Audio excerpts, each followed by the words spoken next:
Ito po yung ipapasili ko po sa inyo, dulo ng Barangay Cemented Road, eksakto sa property. Tapos along Barangay Road, 50 meters frontage. At ito po yung palabas ng area. So, yan, pinaliparan po namin ng drone at ipapakita ko po mamaya sa inyo yung aerial view nito. Na-vlog ko na dati ito pero hindi namin napaliparan ng drone noon kasi nalubat po. So, ayun po, ulit papakita ko po na kung gaano kalayo siya sa National Highway. Ilang minutes lamang po ito. At ito po ay bayan ng Umingan, Pangasinan.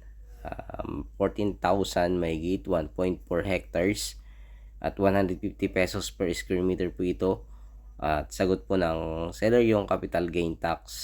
Naalala ko all in, yun yung sa presyo niya is all in. So napakalapit lamang po ito sa National Highway, mga almost 2 to 3 kilometers. At hindi ako nagkakamali, mga kulang-kulang 3 kilometers.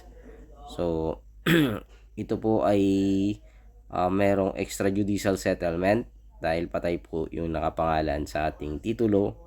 At willing naman pong pumirma lahat daw po ng heirs po na kailangang pumirma para po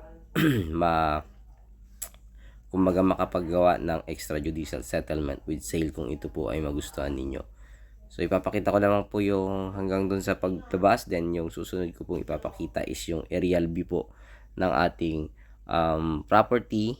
At the same time ilalagay ko na po yung sa may description yung unang link po ng vlog kong ito na yung sa baba, kasi hindi ko na po siya na i-video pa dun sa baba ngayon, pero ang na-aerial view ko naman po. So ulitin ko, ito ay bayan ng Umingan, Pangasinan. May sukat na 1.4 hectares, mahigit po yon. And at the same time titulado, pero meron pong extrajudicial settlement. 50 meters frontage mula sa National Highway. Ito ay 2 to 3 kilometers from National Highway. At maganda po itong kumbaga good for investment kasi mura pa po yung presyo ng lupang ito dahil 150 naka all in siya. At the same time magandang gawin itong maliit na alagaan ng mga hayop like tulad ng baka, kambing, ganun po. Pwede rin po magtanim dito ng mga gulay. At ang source ng water dito pala ay deep well. So wala pong ilog or malapit na ilog, kundi deep well lamang, wala din siyang irrigation.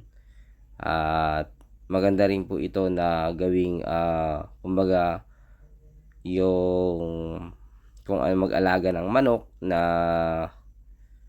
pato, ganon. May fish pan po ito ang alam ko may fish pan po ito.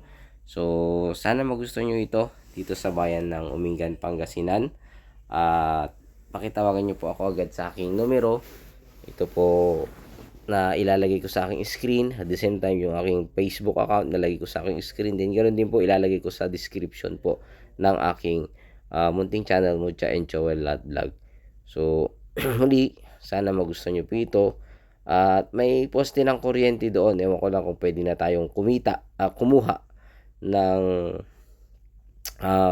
kuryente doon. May nakita ko kanina doon na poste.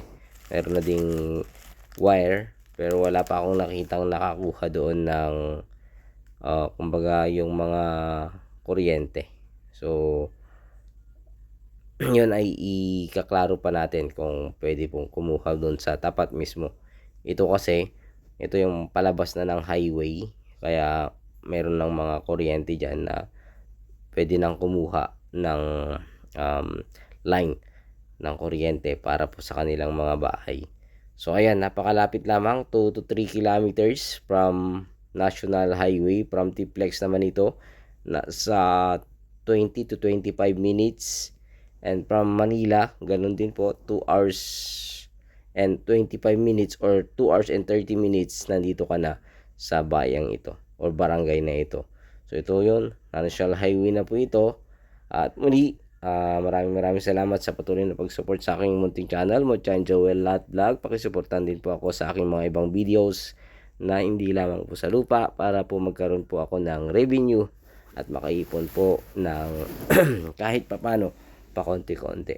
At yun, muli maraming salamat. Ito po ang inyong lingkod, Agent Joel. At huwag po kayong magsawa na suportahan po ang aking vlog at mga iba pang vlog, sa aking mga short videos and sa aking iba pang mga content. Salamat po. God bless you all.